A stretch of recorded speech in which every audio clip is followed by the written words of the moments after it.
Welcome to SR7 TV news. బులెటిన్ల ముందుగా headlines. రాష్ట్ర వ్యాప్తంగా కొత్త డివిజనల్ డెవలప్మెంట్ ఆఫీసులను వర్చువల్ గా ప్రారంభిస్తున్న పవన్ కళ్యాణ్.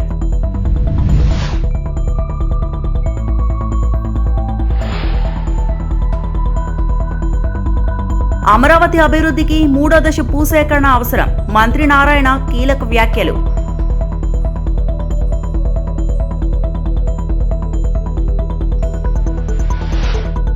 రైతుల పరిస్థితి చూస్తుంటే సేమ్ ఆంధ్రప్రదేశ్ అన్నట్టుంది.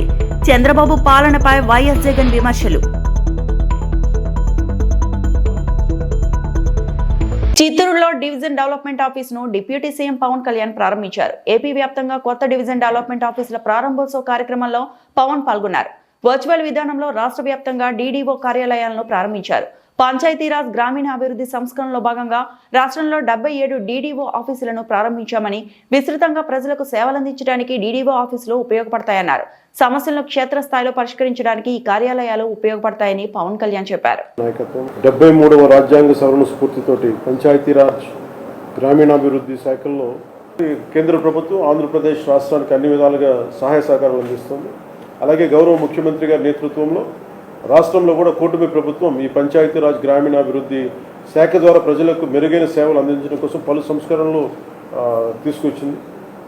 ఎంత పారదర్శకంగా, చాలా పారదర్శకంగా జిల్లా స్థాయి అధికారులు అయినటువంటి సిఇఓ, జిల్లా పరిషత్, డిపిఓ, పీడీ, డ్వామా వీరిని చాలా పారదర్శకంగా బదిలీలు చేశాం. దానికి అనుగుణంగా మీరు కూడా అంతే నిబద్ధతతోటి నా రిక్వెస్ట్, అంతే నిబద్ధతతో జిల్లా, డివిజన్, మండలం, గ్రామ స్థాయి వరకు మెరుగైన సేవలను ప్రజలకు అందించడంలో కూడా మీరు కూడా చాలా కమిటెడ్గా, కంకణబద్ధులై ఉండాలని నేను మనస్ఫూర్తిగా కోరుకుంటూ మీ అందరికీ ఈ సందర్భంగా శుభాకాంక్షలు తెలియజేసుకుంటా ఉన్నాను. మనోహర్ గారు మీరు ఏం చెప్తారో మీరు ఒకసారి please add few words. Sir, just want to thank you on behalf of all the people of Tenali Division, sir, for giving us this opportunity. మీరు ఎప్పుడు అంటున్నట్టుగా వ్యవస్థ నిర్మాణం అనేది చాలా కష్టమైన పని, కానీ ఆ వ్యవస్థకి మీరు గవర్నమెంట్ కాదు ఒక సెల్ఫ్ కాన్ఫిడెన్స్ తీసుకొచ్చారు మీరు పంచాయతీరాజ్ వ్యవస్థకి ఈ రోజున.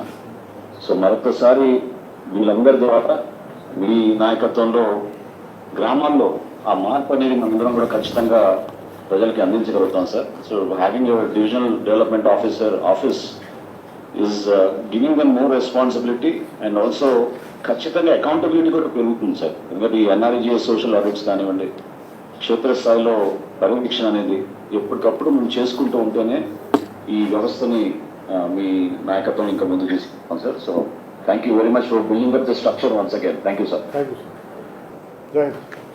విజయనగరం జిల్లా కలెక్టర్ కార్యాలయంలో నిర్వహించిన జిల్లా సమీక్ష సమావేశంలో ఆంధ్రప్రదేశ్ హోంశాఖ మంత్రి శ్రీమతి వంగలపూడి అనిత పాల్గొన్నారు. ఈ కార్యక్రమంలో ఎంఎస్ఎంఈ, సెర్ప్ అండ్ ఎన్ఆర్ఐ శాఖ మంత్రి కొండపల్లి శ్రీనివాసరావు, జిల్లా చైర్పర్సన్ మజ్జి శ్రీనివాసరావు, జిల్లా కలెక్టర్ రామ్ సుందర్ రెడ్డి, పలువురు ప్రజాప్రతినిధులు మరియు అన్ని శాఖల అధికారులు పాల్గొన్నారు.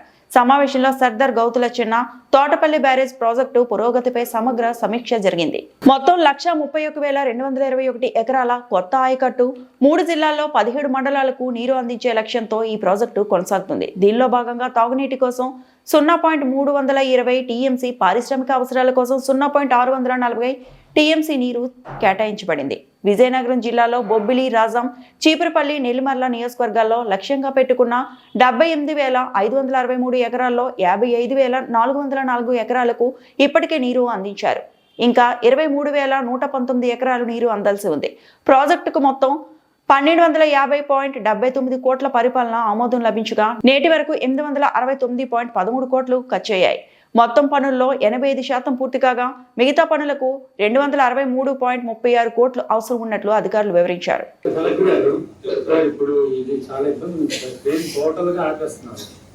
ఎందుకంటే మాకు సెంట్రల్ షుగర్ ఫ్యాక్టరీ ఉంది, మా మేనేజ్మెంట్ వచ్చి చెప్పారు మాకు ఇయర్ 2.5 to 3 lakh వస్తేనే నిలబడతాం సార్, లేకపోతే మేము ప్రాజెక్ట్ దగ్గరలో పోతున్నాం.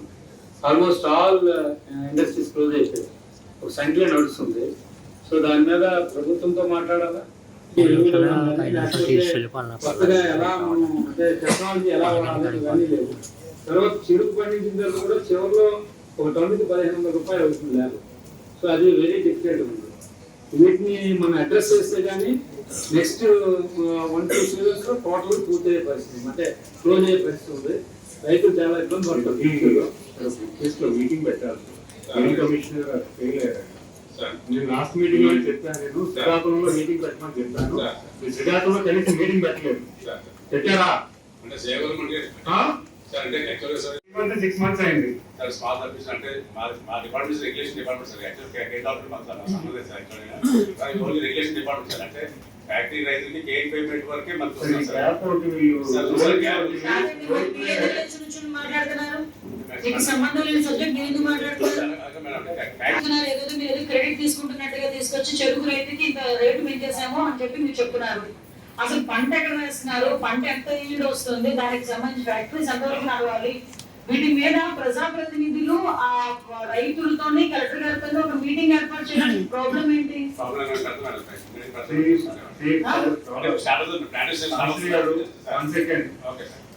ఇండస్ట్రీ రన్ అవ్వాలంటే సఫిషియెంట్ క్వాంటిటీ ఉండాలి. క్వాంటిటీ ఉండాలంటే రైతులు మనం మోటివేట్ చేయాలి. దానికి మీరు రెగ్యులేషన్ బాడీ మీరు ఒకటే రెగ్యులేటర్ అవ్వచ్చు, కానీ దానికి కావాల్సిన వ్యవస్థను కూడా మేము కన్విన్స్ చేసుకుని వెళ్ళాలి. ఇప్పుడు ఇక అంతా అగ్రికల్చర్ రాస్తున్నారు, వాళ్ళ జిల్లా అధికారులు ఉన్నారు, అందరూ ఉన్నారు. మీరు లాస్ట్ టైం నా బాధ్యత కాదంటే మీరు ఏమో వర్క్ చేసేవాడి.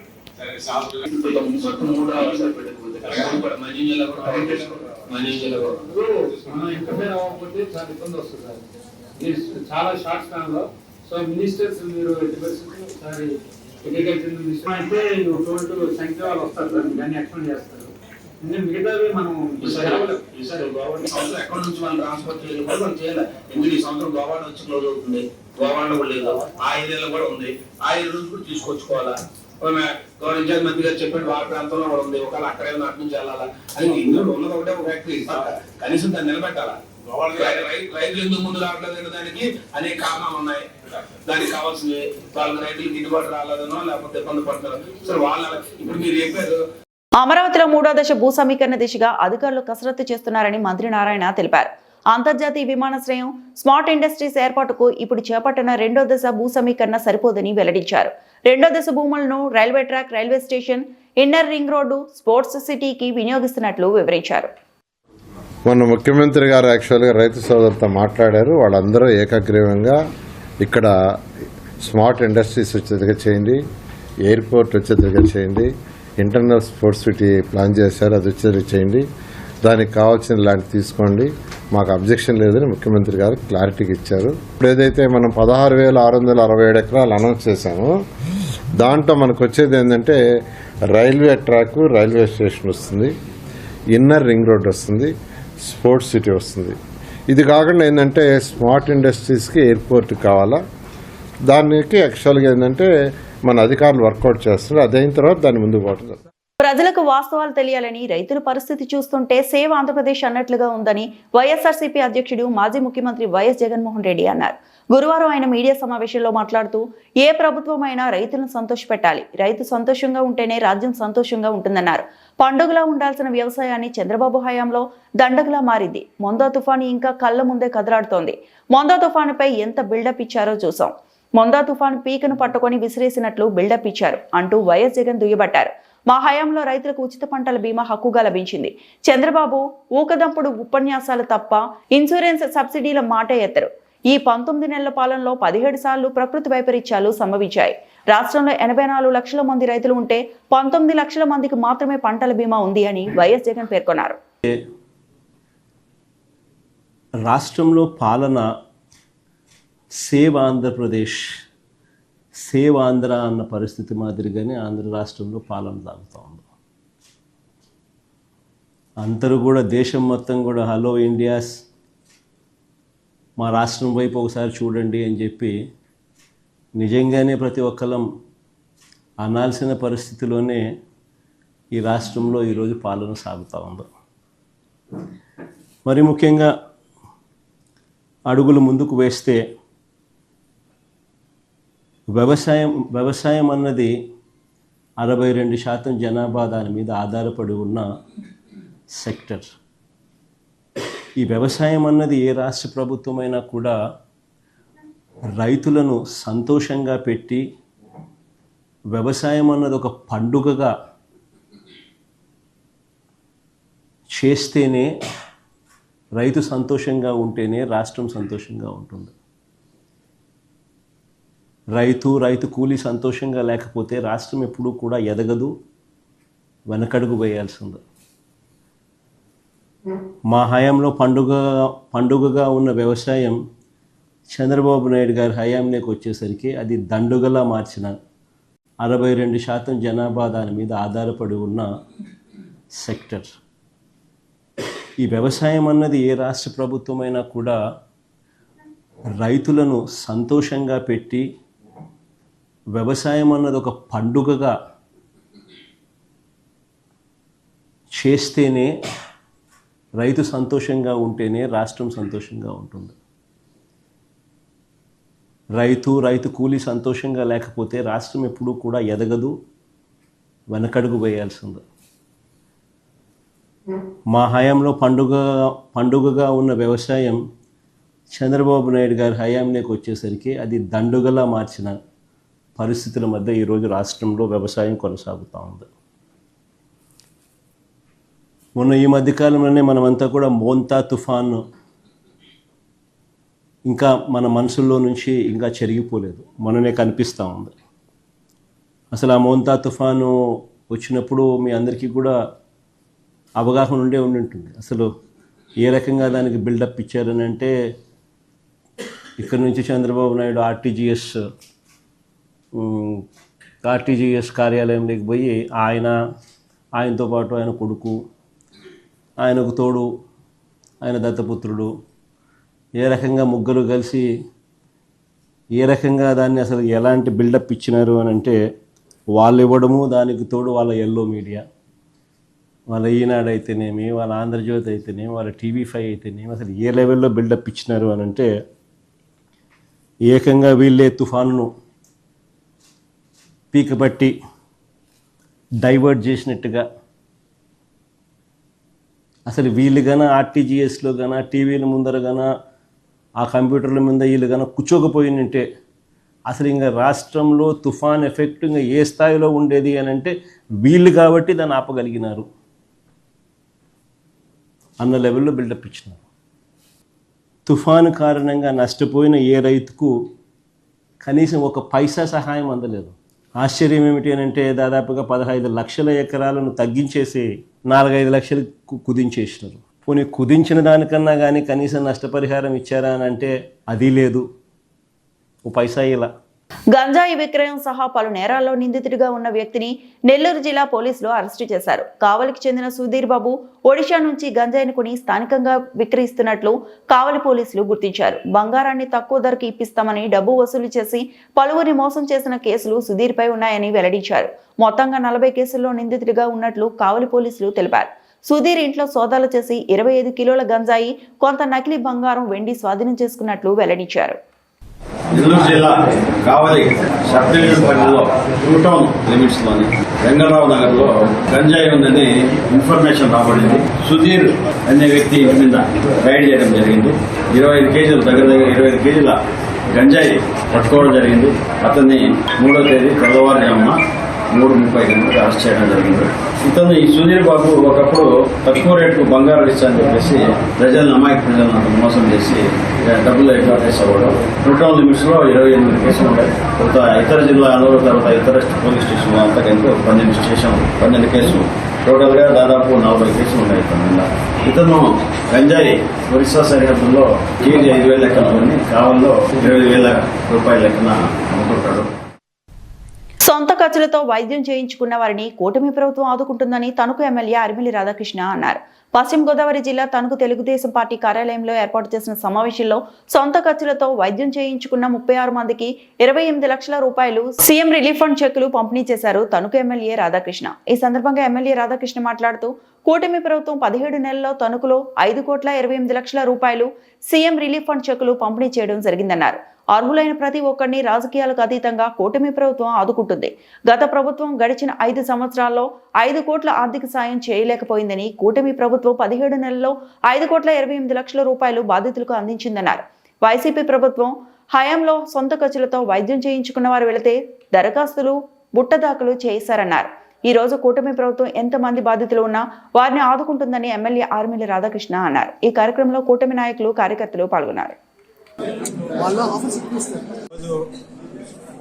నియోజకవర్గంలో వివిధ గ్రామాలు, అదేవిధంగా తణుకుపట్నం నుంచి అనేక మంది ఎవరైతే సొంత ఖర్చులతో వైద్యం చేయించుకున్నారో అటువంటి వారి కోసం ముఖ్యమంత్రి సహాయ నిధి నుంచి నిధులు మంజూరు చేయడం జరిగింది. దానిలో భాగంగా ఈరోజు 36 మంది లబ్ధిదారులకి 28,76,854 రూపాయలు చెక్కుల ద్వారా వారందరికీ కూడా అందించడం జరుగుతుంది. ఇప్పటి వరకు 17 నెలలు కూటమి ప్రభుత్వం ఏర్పడిన తర్వాత ఈ 17 నెలల్లో 5,18,48,593 రూపాయలు వివిధ లబ్ధిదారులకి ముఖ్యమంత్రి సహాయ నిధి నుంచి చెక్కుల ద్వారా అందించడం జరిగింది. అంటే ఈ ప్రభుత్వం యొక్క చిత్తశుద్ధి, ముఖ్యమంత్రి చంద్రబాబు నాయుడు గారి యొక్క చిత్తశుద్ధి పేద ప్రజల పట్ల, దిగువ మధ్య తరగతి ప్రజల పట్ల ఎవరు కూడా, ఏ కుటుంబం కూడా వైద్యం పేరుతో ఆర్థిక ఇబ్బందులు పడకూడదు, ఆ కుటుంబం మీద ఆర్థిక భారం పడకూడదు అనే ఒక ఏకైక సంకల్పంతో ముఖ్యమంత్రి గారు పెద్ద మనసుతో ఈరోజు ముఖ్యమంత్రి సహాయ నిధి ద్వారా ఇటువంటి నిధులు అత్యధికంగా మంజూరు చేయడం జరుగుతుంది. కేవలం 17 నెలల్లో 5 కోట్ల పైగా ఈరోజు ఈ ప్రభుత్వం వచ్చిన తర్వాత ముఖ్యమంత్రి సహాయ నిధిని మా నియోజకవర్గంలో ఇచ్చామంటే ఈ ప్రభుత్వం ఏ విధంగా ప్రజల సంక్షేమం పట్ల, ప్రజల ఆరోగ్యం పట్ల ఏ విధంగా బాధ్యతగా వ్యవహరిస్తుంది అనే దానికి నిదర్శనం ఈ సందర్భంగా తెలియజేసుకుంటున్నాం. మనందరం కూడా చూసాం, జగన్మోహన్ రెడ్డి గారి ప్రభుత్వం ఉన్నప్పుడు వైఎస్ జగన్మోహన్ రెడ్డి ముఖ్యమంత్రిగా ఇక్కడ స్థానిక ప్రజాప్రతినిధులు ముఖ్యమంత్రి సహాయ నిధికి అప్లికేషన్లు పెడితే ఆ అప్లికేషన్లకి అతిగతి లేకుండా పోయినటువంటి పరిస్థితి. ఎంతోమంది బాధితులు ఈరోజు మా ఆఫీస్కి వచ్చి మేము గతంలో ఉన్నటువంటి ప్రజాప్రతినిధికి ఆ రోజు అప్లికేషన్లు ఇచ్చాం సీఎం రిలీఫ్ ఫండ్స్ సంబంధించి. బాల్య వివాహాలు అరికట్టడానికి కేంద్ర ప్రభుత్వం అవగాహన కార్యక్రమాలు ప్రణాళిక సిద్ధం చేసిందని పశ్చిమ గోదావరి జిల్లా women and welfare district child protection officer Rajesh అన్నారు. బాల్య వివాహాలపై అవగాహన కార్యక్రమాలు నిర్వహించడం వల్ల బాల్య వివాహాలు అరికట్టవచ్చని 100 రోజుల క్యాంపు ప్రణాళికలో భాగంగా జిల్లా కలెక్టర్ సూచనల మేరకు జిల్లా నలుమూలల్లో అవగాహన కార్యక్రమాలు నిర్వహిస్తున్నట్లు తెలిపారు. అనంతరం జిల్లా పరిషత్ ఉన్నత పాఠశాల నందు విద్యార్థులతో బాల్య వివాహాలపై ప్రత్యేక అవగాహన కార్యక్రమం నిర్వహించారు.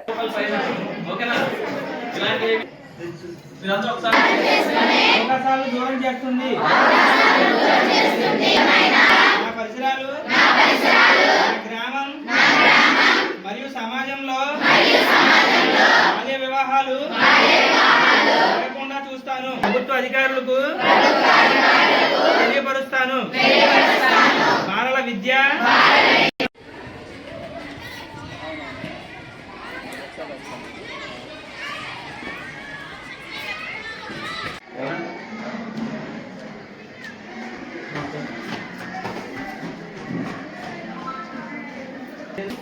పేరు రాజేష్. నేను డిస్ట్రిక్ట్ చైల్డ్ ప్రొటెక్షన్ ఆఫీసర్గా ఉమెన్ అండ్ చైల్డ్ వెల్ఫేర్ డిపార్ట్మెంట్లో పనిచేస్తున్నాను. ఇప్పుడు మనకి గవర్నమెంట్ ఆఫ్ ఇండియా నుంచి బాల్య వివాహ ముక్త భారత్ కార్యక్రమాన్ని జరుపుకోవడం జరుగుతుంది. ఈ కార్యక్రమం నవంబర్ 27 నుంచి మార్చి 8వ తారీఖు వరకు బాల్య వివాహాలపై నిషేధించడానికి విస్తృత ప్రచార కార్యక్రమాలు జరుగుతున్నాయి. గతంలో మనకి 47% వరకు బాల్య వివాహాలు జరుగుతుంటే 2021 సర్వే ప్రకారం 2021 సంవత్సరం సర్వే ప్రకారం ప్రస్తుతం 23% మాత్రమే బాల్య వివాహాలకి జరుగుతున్నాయని రిపోర్ట్ ఉంది. బాల్య వివాహాలు క్రమేణా తగ్గుతున్నప్పటికీ జాతీయ స్థాయిలో పర్సంటేజ్ అనేది ఏం తగ్గట్లేదు. దానికి విస్తృతమైన ప్రచారమే ఆయుధంగా తీసుకుని అవగాహన కార్యక్రమాలను ఏర్పాటు చేయడం జరుగుతుంది. దీనిలో భాగంగా ఏంటంటే ఫస్ట్ ఫేజ్ లో మనకి స్కూల్స్, కాలేజెస్, యూనివర్సిటీల్లో విస్తృత అవగాహన చేసి బాల్య వివాహాలను చేసుకోవడం వల్ల నష్టాలు ఏంటి, దానివల్ల పరిణామాలు ఏంటి అనేది స్కూల్ విద్యార్థుల స్థాయి నుంచి కాలేజ్ విద్యార్థుల వరకు పూర్తి అవగాహన చేయడం జరుగుతుంది. రెండో భాగంగా ఏంటంటే ఎవరైతే ఈ పెళ్లిళ్ళు ఆర్గనైజ్ చేస్తారో టెంట్ హౌస్లు కానీ, షామియానా కానీ, తర్వాత పెళ్లిళ్ళు చేసే పురోహితులు కానీ, కాజీస్ కానీ, పాస్టర్స్ యూనియన్స్ కానీ ఇలాంటి వాళ్ళందరికీ అవేర్నెస్ మీటింగ్స్ పెట్టి బాల్య వివాహాలను ప్రోత్సహించకుండా వారికి అవగాహన కల్పించడం జరుగుతుంది. మూడో భాగంగా ఏంటంటే గ్రామ స్థాయి బాల్య వివాహ నిషేధ మరియు పర్యవేక్షణ కమిటీలు ఏర్పాటు చేయడం జరిగింది. వారి ద్వారా గ్రామ స్థాయిలో, వార్డు స్థాయిలో విస్తృత ప్రచారం చేసి బాల్య వివాహాలను అనేది నిర్మూలించడానికి ప్రభుత్వం ఏర్పాటు చేసిన ఈ కార్యక్రమాల్లో అవగాహన కార్యక్రమాలు నిర్వహించడం జరుగుతుంది. ఈ 100 రోజుల కార్యక్రమంలో జిల్లా వ్యాప్తంగా అన్ని గ్రామాల్లో, అన్ని స్కూల్స్ లో, అన్ని పాఠశాలల్లో కూడా ఈ బాల్య వివాహ ముక్త భారత్ ప్రోగ్రామ్ ని ఆర్గనైజ్ చేయడం జరుగుతుందండి. ప్రభుత్వ భూమి అన్యాక్రాంతమవుతుంటే భూ కబ్జాదారుల నుంచి భూమిని రక్షించేందుకు వెళ్లిన గట్టు రామాజీపై పోలీసులు రౌడీ షీట్ ఓపెన్ చేస్తారా అంటూ జిల్లా మాజీ జడ్జి కిష్టప్ప తీవ్రస్థాయిలో ఆగ్రహాన్ని వ్యక్తం చేశారు. ఈ సందర్భంగా దళిత ప్రజా సంఘాల, బహుజన రాజకీయ పార్టీల నేతృత్వంలో అనంతపురం జిల్లా కలెక్టర్ కార్యాలయం ఎదుట నిర్వహిస్తున్న రిలే నిరాహార దీక్షకు ఆయన తన సంపూర్ణ మద్దతును ప్రకటించారు. ఈ సందర్భంగా ఆయన మాట్లాడుతూ పేదలకు భూముల పట్టాలను అందించేందుకు దళిత నాయకుడు గట్టు రామాంజనేయులు మాట్లాడేందుకు వెళ్లగా అతనిపై పోలీసులు అక్రమంగా రౌడీ షీట్ ఓపెన్ చేయడం అత్యంత బాధాకరమని తీవ్రస్థాయిలో ఆగ్రహాన్ని వ్యక్తం చేశారు. పేదల పక్షాన పోరాడే వారిపై అక్రమంగా పోలీసులు జులుం చూపిస్తున్నారని, ఇది అత్యంత బాధాకరమని ఆయన ఆవేదన వ్యక్తం చేశారు. పేదల పక్షాన నిలబడే వారికి తన సంపూర్ణ మద్దతు ఉంటుందని తెలిపారు. ఈ కార్యక్రమంలో నాయకులు KP Narayanaswamy, Sriramulu, BKS Anand, Dasagani Kullayappa, IMM Basha, Chinna Anjaneyulu, చిన్న కేశవ, చంద్ర తదితరులు పాల్గొన్నారు. దళితుడు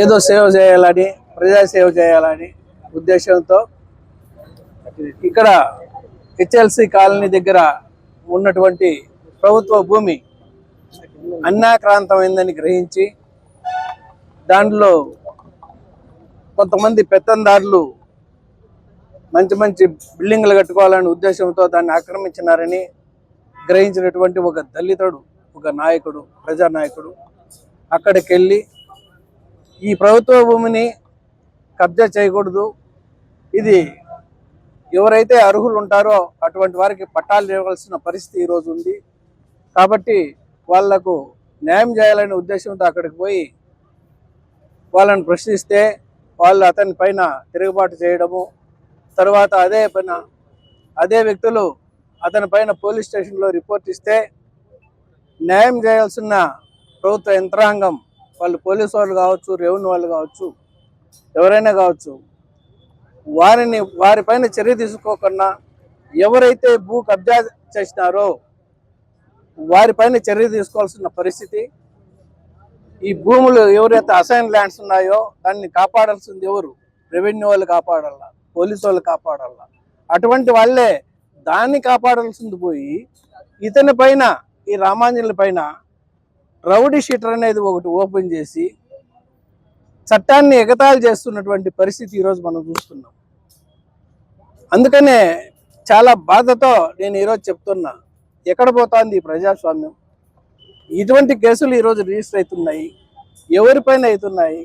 ఈ విధంగా ప్రజల గొంతు నొక్కితే రేపు వీళ్ళని ప్రశ్నించే నాథుడెవరు?